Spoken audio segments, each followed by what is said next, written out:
I am so excited today to be here with this panelist on a panel we're calling Home is Where the Heart Is. And we're going to be focusing on a conversation about the power in community organizing.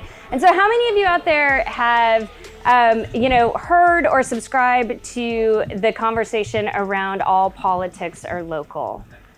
Anybody out there support that? I know for me, that absolutely speaks my love language. I think that community organizing and local politics are the things that inspire people to show up when maybe they wouldn't otherwise. It also allows them to understand that the power they hold when they're organizing in their community. So we have a tremendous panel here today to discuss community organizing, and we're going to start with Edwin Robinson. Edwin is a political consultant and organizer that works on organizing the Black community and the faith community to help them build revolutionary power to increase their civic engagement. We also have Jen Longoria here with us, who is the native to the Valley here in Texas and is no stranger to organizing. She has a lot of experience running local campaigns, statewide campaigns, as well as national campaigns. And right now she works as the director of programs for Jolt Action and is helping to build real power within the Latino communities across Texas. We also have Zoe Qadri here, who also is no stranger to community organizing and has worked on incredible campaigns like Beto O'Rourke, Elizabeth Warren, and as well as for Act Blue here locally. And he is currently running for District 9 in the city of Austin on our city council. So I think we should all give a round of applause for that, because we need more good people to step up and run for office. And I know it's not easy. So thank you for doing that. And we also have Rakhi Agrawal, and I apologize if I butchered your last name. I did, yes, I was practicing and hoping I got that right. And she comes to us with a diverse experience ranging from being an educator to data director to organizer as well. And she's right now using her skill to help redistribute the power within intersectional BIPOC groups, and is also currently working to dismantle racial biases within the philanthropic community as part of a community-centric fundraising movement. And I just love that. That's so incredible. And so let's kick off, y'all, by talking about why you feel community organizing is important. And I'd like to expand on that just a little bit and talk about what drew you to community organizing. And Jen, maybe we'll start here with you. Good deal. Thank you for having me. I'm really excited to be here.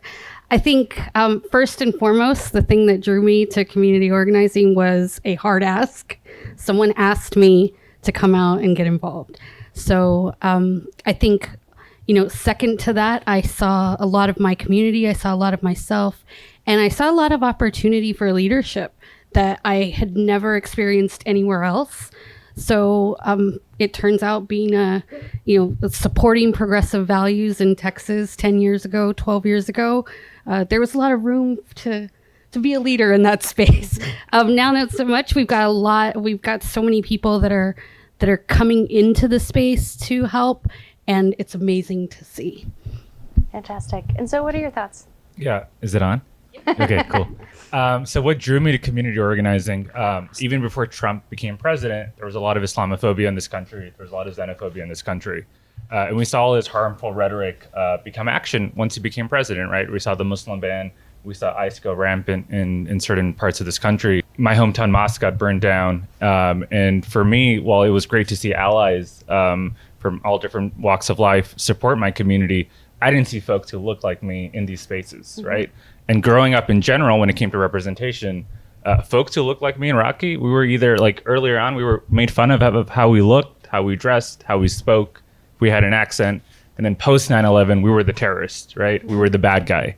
And the psyche that takes on a kid, that if this is how I'm looked at, that if I'm portrayed in media, or if I'm talked about, I'm the villain. Like, that's really bad shit. Mm-hmm. So I think it's important to have that good representation, whether it's an organizer, whether it's an elected official, a candidate, whatever it may be. Because I wasn't until I was late 20s, almost 30, when I saw someone who looked like me in a Star Wars movie, Riz Ahmed, who was like the good guy. And like, for me, that was like, wow, mm-hmm. like I'm on an action, like a guy who looks like me is an action figure for a Disney movie, and he's a good person. So like, I don't know, representation matters. And that's why I think it's so important to give back and to be in these spaces. So Edwin. Hey, everybody. Good to be here. What brought me to community organizing? One, I was asked. I think that's very important. All community organizers know the power of a strong ask. But mainly because I needed to figure out how I could actually make systems change. And as a clergy person who has always had a heart towards social justice, and I won't go through my whole story, we talk a lot about in my Christian tradition about the least of these. And then I realized that society creates the least of these. The least of these are not born. And so I needed to figure out how I could do something to be able to change the systems that keep creating the least of these. And community organizing seemed to be the best route where we could build people power, and what I would call righteous power that could actually create systems change in a way that would heal us all as humans. And so that's why I got into this work. That's great. So I got into community organizing sort of as a necessity because of systems around me that were failing and just not achieving their purpose or their said purpose. I began my community organizing career back in college around anti-sexual assault work and also around prison divestment work from a very large university. And to me, I sort of understood at that moment that the systems that I was entrenched in and had been blind to sort of were perpetuating the very harms that they were claiming to fix. So if I wanted any chance of fixing not fixing the system, but building new systems, burning those systems down, building new systems. It had to be with people power in the form of community organizing. I quickly realized that the goal of community organizing is liberation, not just from oppression, which is like external systems that are perpetuating harm, but also from suffering, which is our internal response to that external system. So that's sort of grounded the rest of my community organizing career, no matter what movement or space I'm in. I love that. And so let's talk a little bit more about, let's talk now about some success stories that y'all have seen in the work that you have done, because I think so often we hear about the frustrations in the space and not accomplishing, moving the needle as fast as we would like. And so I think sharing the positive and the success in the work that we do is really valuable. And so Jen, maybe we'll start here with you. Good deal. I think as I think about successes that, I've had along the way, it's hard to be progressive in Texas. Mm-hmm. It is. And there are definitely times where you have to step back and you have to kind of find the people in your life that can fill up that tank and make sure that you remember why you're fighting, why you go out every day, and why you organize, why you're always looking for new community members. One of the things that I remember the most that really just gets me excited and kind of brings me back to the work when I'm a little bit out of it is in 2014, it was a rough year. It was a governor's race. It was Wendy Davis, and I was part of a team in San Antonio, part of Battleground Texas, part of Wendy's team, and we were registering voters. And this was at a time when my mentors had always told me, don't register voters, you'll get in trouble. There are too many rules, too many laws. You're going to end up in trouble. That's how I started in 2007, was don't register voters, you will get put in jail. So by 2014, we were like, that's not an option. We need to be, training people what those rules were, what those hoops are that we have to jump through. So we had volunteers come in, and I had an older volunteer come in, and she was dedicated, and she ended up bringing in, 2 younger people with her. They got deputized. They went through the entire ladder of engagement and ended up, that was a rough year. We had hard results at the end of that election. But for me, I could look back and say, like, oh, Sybil came through this entire process and then ended up creating a nonprofit organization where she could go into high schools with young teachers and register voters in a very nonpartisan way so that she could break through those doors. So anytime we're doing organizing, there are people that learn along the way that are going to go on to create amazing things. I always have to think about how hard she fought and what she created at the end of that year. I mean, I think that's such a powerful story, right? Because the discouragement around voter registration at that time was intentional. Yes. It still is, right? And that's another barrier for progressives in the state. And so to see where we've come now due to the work that people like yourself and people you brought on board have done is really powerful, because now we have massive voter registration units out there, right? Doing the hard work and registering a lot of people. And so what's a success story that you've had? Yeah, I think there's two I'd like to touch on. So obviously the power of people coming together is a very powerful thing. In politics, I've also worked on a lot of campaigns in Texas, and then I worked on Senator Warren's campaign in South Carolina. So I have not won many campaigns, but there's beauty in loss as well when you lose a campaign. It's about empowering folks, whether it be volunteers or staffers. It's about reaching into certain communities that often don't get the light of day, whether it be Black and brown folks or folks in the Muslim community. Just seeing the great work that they do after a campaign ends, and the folks that. I worked for Laura Moser, who ran in the 7th Congressional District in Texas. She lost her race, but I guarantee she motivated so many folks, whether it be volunteers or staffers. Same thing with Beto in 18 and Warren in 20. So I think that to me is a success, right? I'm still in touch with a lot of my volunteers from 4 years ago and 2 years ago, and they'll like when Jamie Harrison was running for senator in South Carolina, I would have some of my volunteers from South Carolina text me like, "Oh, I'm going phone banking for Jamie," or "I'm going block canvassing for Jamie."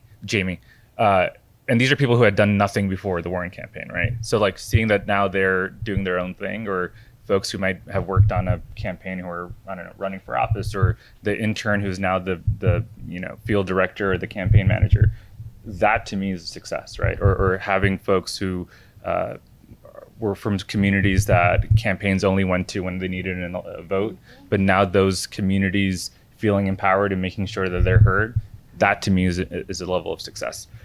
Another type of where I saw organizing play out in a win was after the Trump got inaugurated.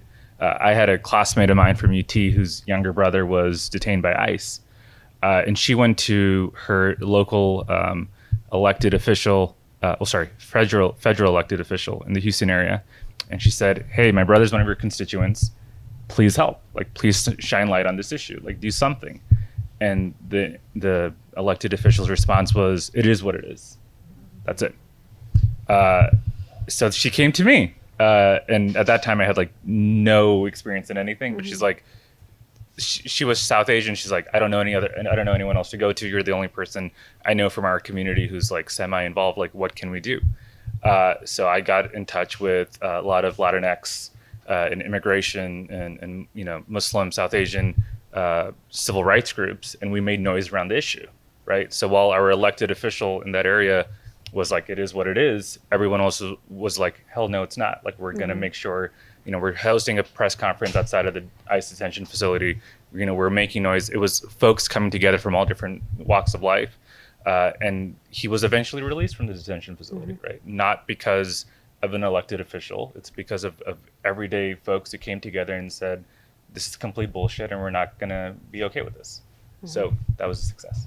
I love that. I mean, that goes back to the helpers, right? Like, look for the helpers, find the helpers. And I find that when we engage volunteers and we empower them, to the understanding that they do have true power, that it's showing up time after time for different things, right? Ongoing, that they don't just give up after they lose one congressional run, right? That it's the long game, and that we all have to engage all the time. I think people often don't forget it's our elected officials who work for us. Yes. And you could have the best candidate or the best messaging. If you don't have a group of people behind that, if you don't have a movement behind that, you are nothing. And those aren't. Right. And to that point, it's our job to hold them accountable. Correct. Yeah. And if they're not doing their job, it's our job to remove them. Correct. Yeah. Right? Yeah. So that's what we need to do. Okay, Edwin. Tell us a success story. Yeah, get to talk about the wins. This is fun. So first, I'll talk about most recent win. I had the great opportunity of running the faith organizing department for the New Georgia Project during the runoffs, where we elected Senator Warnock and Senator Ossoff. Y'all better shout for that now. Come on, it's not a talkback church. And so that was so much fun, energy. It was such hard work, but running up and down, left and right across the state of Georgia, talking to faith leaders, talking to black people in particular, because black people won that race. I want you to know that in your bones. Yes. I was there. And black people won that race. And it was so wonderful to see a campaign that spoke to the issues, that spoke to black people's needs and didn't use black people as pawns to get somebody in office. And that's why we won that race. Second win, a little later, earlier than that, I started a little organization in Dallas called the Dallas Black Clergy for Safety, Equity, and Justice. And it's about 9 or 10 clergy leaders, but we galvanized because we wasn't feeling the way that faith leaders were talking about justice. And so we knew that we had to do something different. So we put together a set of policies that were already being pushed in the area through community organizing spaces that we had relationships with. And we knew that through, we used all forms of power, but we hadn't tapped into supernatural power. And so as faith leaders, we decided that we were going to tap into supernatural power, and we disrupted the Martin Luther King Day event at City Hall to put our manifesto on the table in front of the city council leaders and those others, which then spawned a number of meetings that we were able to move into organizing meetings and bring our organizing. And those are the things that continue to inspire people to show up as well, right? That it is those wins, no matter how large or small, that make people say, this is working and I need to continue to do it, right? Rakhi, let's talk about your successes. For sure. So there was a movement that was started by a bunch of these abolitionist groups that sort of came together, all black and brown led, to win reparations for victims of the Burge torture victims, which is an oppressive regime of the Chicago Police Department, where dozens of mainly black men were severely brutalized while being held for various crimes. And so this was like a decades-long fight to get those families reparations for the torture that they endured. And it took about like 15 to 20 different groups coming together, people like Miriam Kaba, like really using their power locally to really accomplish like some political change, where the city actually officially like instituted reparations and gave out millions of dollars to these families. And obviously it doesn't fix the harm that was initially caused, but saying that we won reparations was such a morale boost for those on the ground organizers there. And the second success story comes here out of Austin. So when I first moved to Austin, I was like, where are my people at? Like, I can't find the community organizers anywhere. Where do I go? It was very, very confusing for me to navigate. And I ended up sort of joining another movement around immigrant detention work, where I got involved with Grassroots Leadership, which is an immigrant nonprofit here in town that does a lot of great criminal justice and immigration work. And they had an activist arm called Texans United for Families. And part of what we would do is every weekend we would go visit the Immigrant Detention Center for Women up in Taylor, Texas. It's about 45 minutes away, where women are captured at the border and then basically put into a prison, a for-profit prison, mind you, where they await their credible fear interviews before going through the asylum-seeking process, and the majority of them get deported. So every weekend we would go visit these women, talk to them, and just sort of be some type of personal support system for them as they were navigating this very, very confusing alien system. A part of that, in terms of like our political work, also meant we needed to raise awareness about what was going on in the immigrant detention systems in Texas around Central Texas. And this is also sort of when family detention was getting its wings in terms of children being put in cages with and without their parents being separated. This was happening way before anyone was actually talking about it. During the Obama era and post-Obama era. So we organized like multiple protests down in like Dilley, Texas, South Texas, where these immigrant detention centers were. And we didn't end up obviously closing any of them. They still flourished and obviously gained more money in subsequent years. But I would say the win there was actually developing a base of people that had like the same ideologies, the same strategy, and was a solid mass of people across Texas where we can still tap into that network and activate that base whenever there is like a really immediate need in that movement. Mm-hmm. And I would argue that a win there was also that y'all were showing up for these people that really needed you in that time and saying, we'll be a part of your community. We'll help be the support system for you. I mean, I think that's something that's also forgotten sometimes in this organizing is that we're looking at the goal and not who we're affecting along the way. And I'll share a really micro success story that I had years ago that made me realize that every action we take in our community, is powerful. And that was in 2018. I put a Beto O'Rourke sign in my front yard, and it was the first candidate sign I had ever put in my yard. And after that election, my neighbor called me up and she said, "Lana, I want to let you know that my husband and I have not voted in 10 years. And we saw you put that sign in your yard and we looked him up." She's like, "I never said anything to you about this, but we looked him up and we liked what he had to say. And we got re-registered and we went and we voted."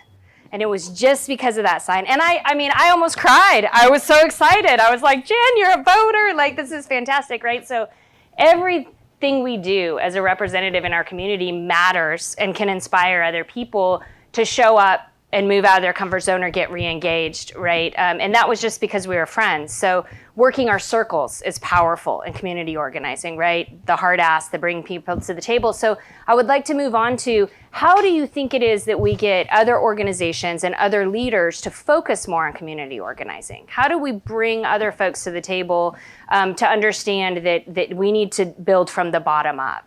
And Jen, we'll start with you again. Or if you want to skip to Zoe and have us come back, that's okay too. I mean, I'm always going to say talking to the next person in the room. I am a big believer in the fact that if you're in a room of people you already know, people you have seen at every event, you're probably in the wrong room. You need to be in a room full of people you've never met before, people that you've never interacted with before.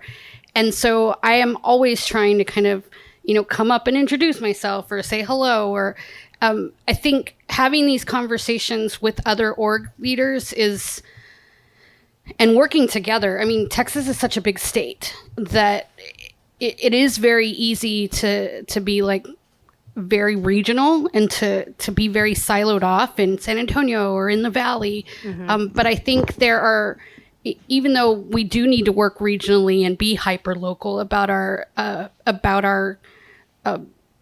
missions, there are lessons to be learned. So I'm always a proponent of walking up to a stranger, walking up to the leader of an org that you've heard of but never talked to, and start that conversation. Yeah, I'll go next. Yeah, I'll save you from it. I would say don't be transactional, be intentional in the work that you do. I think often in politics, people are like, how many votes will get me the W, and that shouldn't be the case. Right. Treat people like people. Treat the issues that they're facing like it's something that you or your community is facing as well. I think we just need to, and I think this has been said so many times in the past, but organize all the time and organize everywhere. Not just when it's an election, when folks are like, it's going to get you, a win or a loss. What I've often seen is that campaigns will hire a API organizing director or a African American organizing director or Latinx organizing director 4 months before the election, and I'm like, that's doing it's not going to work. You're doing a disservice to the organizing director who you're setting up to fail. You're doing a disservice to the community that you're like, oh, we're going to give you 4 months. Right. And then when it fails, you're like, what did we do wrong? What you did wrong is that you weren't, the moment that candidate declared, there should have been an organizing director for those, 3 specific communities. Well, and you underestimated the voter. Yeah, correct. I apologize for interrupting, but you underestimated the voter by assuming that they would show up for that. Yeah. And I think someone said it on a previous panel that as a party, Democrats can't just be like, well, Republicans are so bad, everyone's going to come and vote for us, right? That's right. It should be like we should give a reason for folks to come and vote for the candidates that we have. So I think that's a big thing. And, just quick story, 2 stories. When I worked on Beto's campaign, I was his AAPI political outreach director for Harris, Fort Bend, and Montgomery counties. So very large counties, very diverse counties. And I went into a lot of Chinese community centers or a lot of mosques. I was the first person that a lot of these folks had seen ever from a campaign. I think that's a disservice we're doing to this community, that we are only going to them when we want to vote. Right. It shouldn't have been Beto's 2018 run. It should have been runs before that. And I'm not in Harris County anymore, but I do hope folks are going out and reaching out to those communities. because people see through, what you're trying to sell, right? That, oh, you're only coming to me when there's an election. And that shouldn't be the case. And when I was on the Warren campaign, we went into different counties and we talked to different organizations and individuals, and they're like, no one's come to us since 2016, or no one's come to us since 2012. Once again, what are we saying, right? Like, what are we doing? We're not going to win that way. And I think until you start putting the relationship over the vote, you're gonna lose elections. I feel like that highlights an opportunity for those of you or those of us that are doing the year-round community work to really be able to get plugged into those campaigns, because there are two sets of people with two jobs, and one is nonprofits that are organizing year-round, being able to support a candidate that is going to highlight that community and be a service to that community, and being able to work together. I'm just starting to see that happen, where there's a trust, because campaigns don't trust anybody. Like, right. they're trying to spend money quickly, wisely, and efficiently. And so they have a very tiny, straight focused goal. But if they can tap into your community organizing and the coalitions that you've already built, I feel like they could be more. I think that's such an important point, because really the grassroots organizing groups are the ones that already know the voters and can be such a support system to campaigns, right? Because then the campaign doesn't have to show up and try to figure out who they need to talk to. We can let them know, and then they can also focus on groups that the community organizers haven't touched. So it's working smarter, not harder, being more efficient. And relational organizing is the hill I will die on.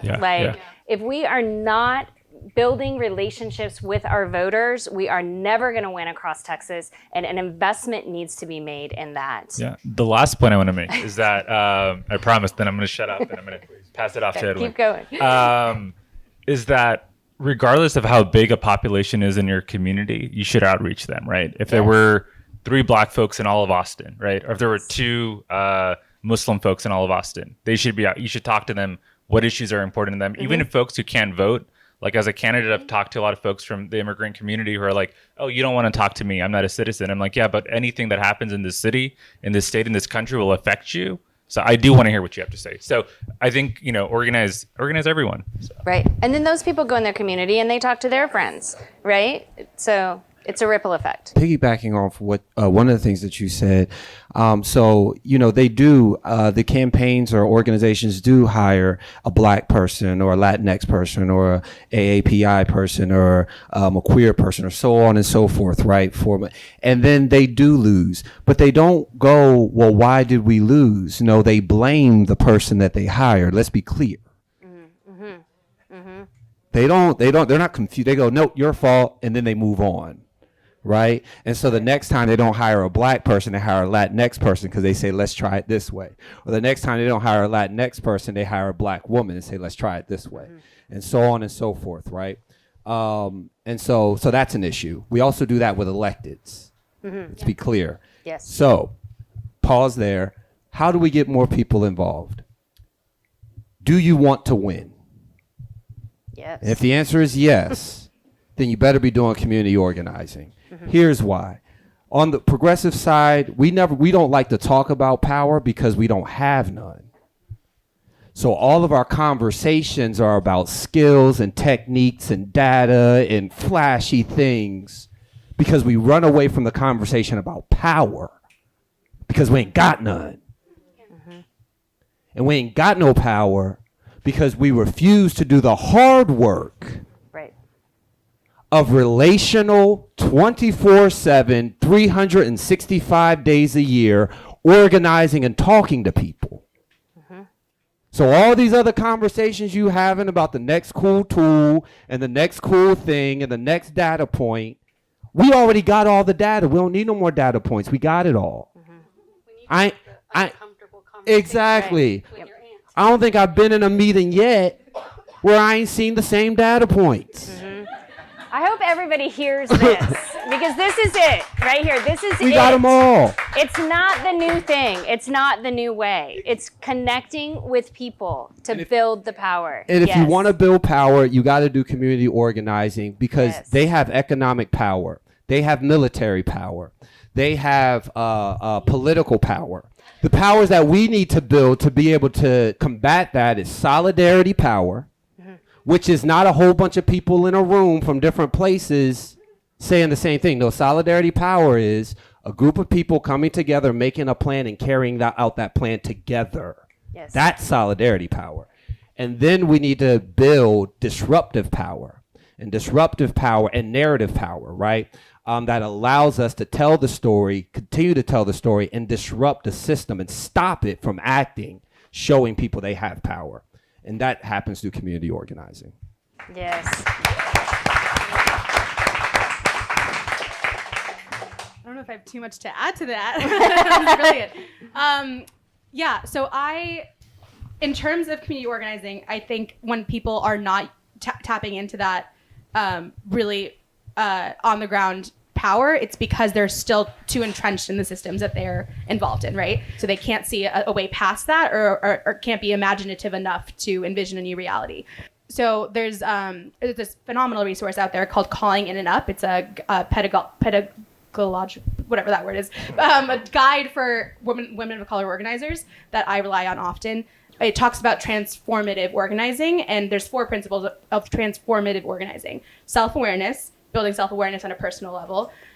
Intentional practice, so intentionally practicing how to create systems or better systems than the ones that exist. Then multi-level vision, so a personal vision, a community level vision, a movement level or field level vision, and then a societal level vision. And then the 4th one, which is the one that I feel like most campaigns and political organizers just think is the only principle of community organizing, is developing an ideological base, right? Or like doing that coalition building. They completely forget about the first 3. And the reason is because the first 3 take so much time. You need to be doing those on a daily basis in order to actually ever build the solidarity power and get people to really tap into the energy that they have. Yes, it's so true. And we have time, I think, for one more question, and then we'll take questions for the audience. And that question is, how do we get people to invest in the work of community organizing? Because again, being stuck back in that cycle of sort of being candidate focused and only running operations 4 or 6 months before an election, we see a ton of money flow in for those things at that time, and getting people to invest outside of that, to see the vision of spending dollars earlier and spending them year round on this type of organizing. How do we break through that narrative of the importance of that money? Jen or Edwin? I was gonna say, I'll jump in first. Jump in first. So one, I forgot a form of power that I never forget, and that's supernatural power. And a problem, I'm going to say this, and some of y'all are not going to like it, but I'm going to say it anyway. A problem with the progressive movement, which I am a part of, is that we have given up on the supernatural, and our movements are weak, and we're wearing ourselves out, and we're tired. The supernatural power, I don't care whether you are a Christian, a Muslim, a Sikh, a Native, an indigenous person, however you connect to a higher power, something bigger than you. That is the power that keeps you moving and doesn't wear you out. The power that we've been running on is our own strength and our own power, and that's why we're tired. That's why we're weary. That's why we are depressed. That's why we are anxious, right? Because we don't have something bigger than us driving us, and the right absolutely does. And so we're going to have to tap into that to sustain the fight. That's one. Investing in organizing, right? So people will invest in organizing when we stop trying. How do I say this? When we realize that this is going to be a long fight that needs immediate wins. And once we realize that, then we'll have the intentionality, or those with resources will have the intentionality to actually invest in the long-term work at the scale that they are investing in the short-term work. And so the money just needs to be flipped. So much money is being invested in the short-term work. We're talking tens of millions immediately, right? Hundreds of millions. It needs to be flipped. Hundreds of millions need to be invested in the long-term work, and then the short-term work won't cost as much money, and we'll get better And we'll have more success. wins. So I don't know how to make people believe that, but I know that's what people need to do. Sure. I mean, I think one way to help people believe that is to teach people or to help people figure out how to tell their personal stories. I mean, that's just one thing that I always go back to. If we're going to, invest in smaller, localized wins, we need to be able to give people in communities that are having battles with either city hall or their landlords that voice and a venue and a path to be able to talk about what's happening to them so that others can join, or so that we can find people to invest in those things. Do you want to go? Sure. I second everything that Edwin said. And also I want to say community organizing usually can't be a career for most people, right? It's like something that they're doing in their off hours, on the weekends. And that's the problem. We need 24/7 community organizers who get paid living wages to constantly have these conversations with people. That's the investment, right? Living wages. That's the investment, right? Yes. That's the investment in people to Living build it, wages. right? Also going off of Edwin, I think the right has done a good job at almost monopolizing religion or God, where the left hasn't. And I don't think it's because those folks necessarily even believe in a God, but they've done a good job at creating that perception. And I think that's where the left has lost its way. And it's not about going into a church and suddenly being like, oh, I'm a Christian, but it's about going into that community and making sure that they have their voice heard. I think that's something that folks on the left need to do a better job at. And then outside of that, I think to answer your question, I don't think it's about, people care about when there's something wrong with their sidewalk, or if their schools are bad, or if there's a hole in the street, right?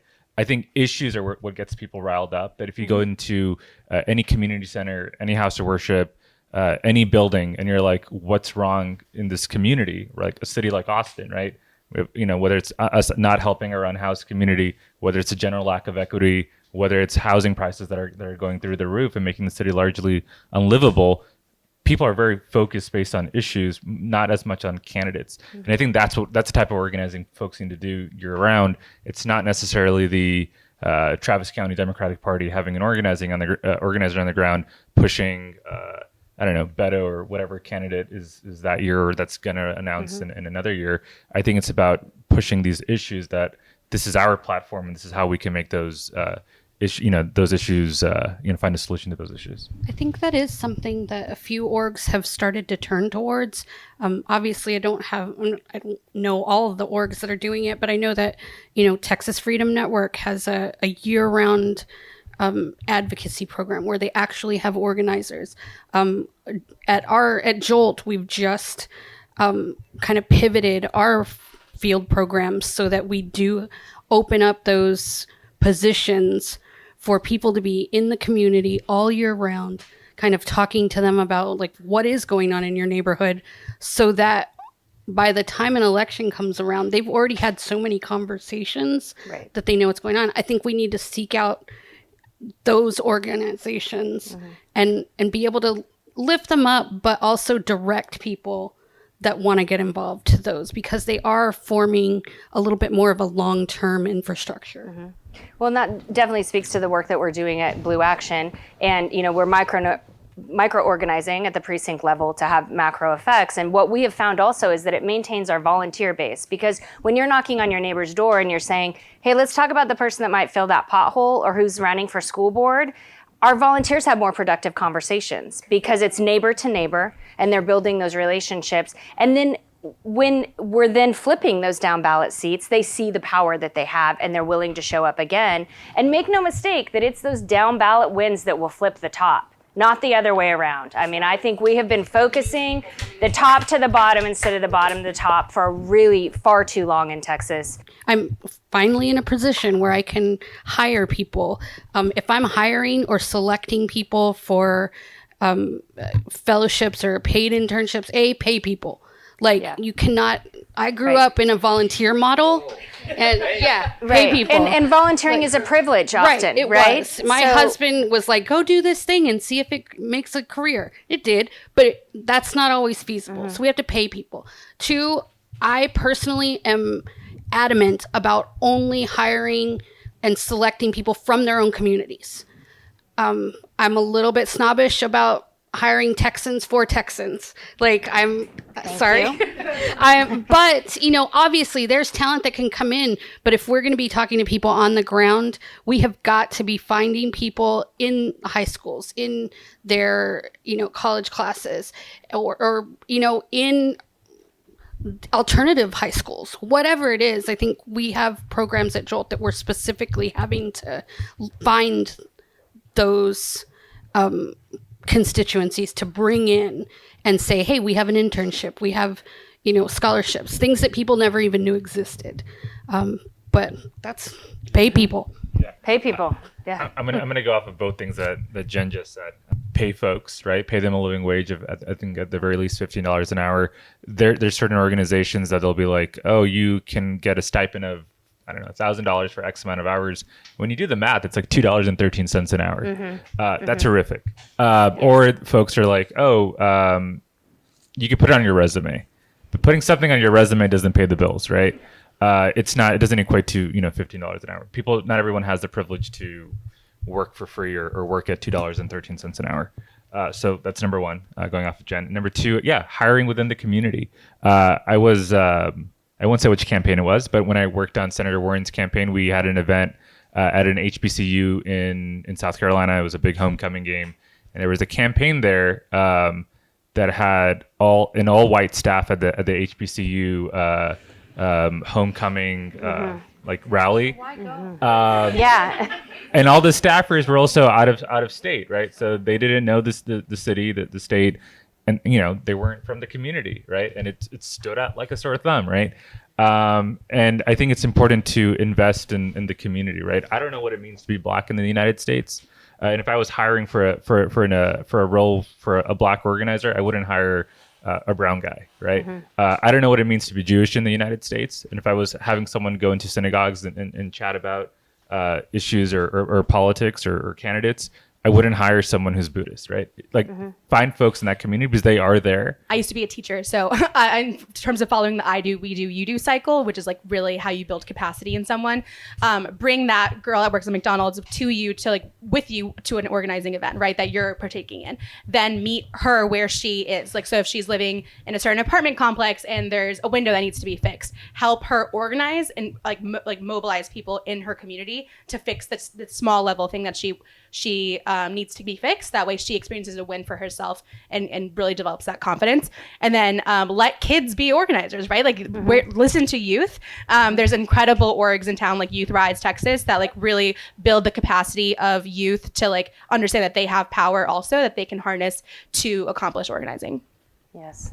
The only thing I'll add is that if you're an organizer and you don't have at least one person apprenticing with you, you're not an organizer.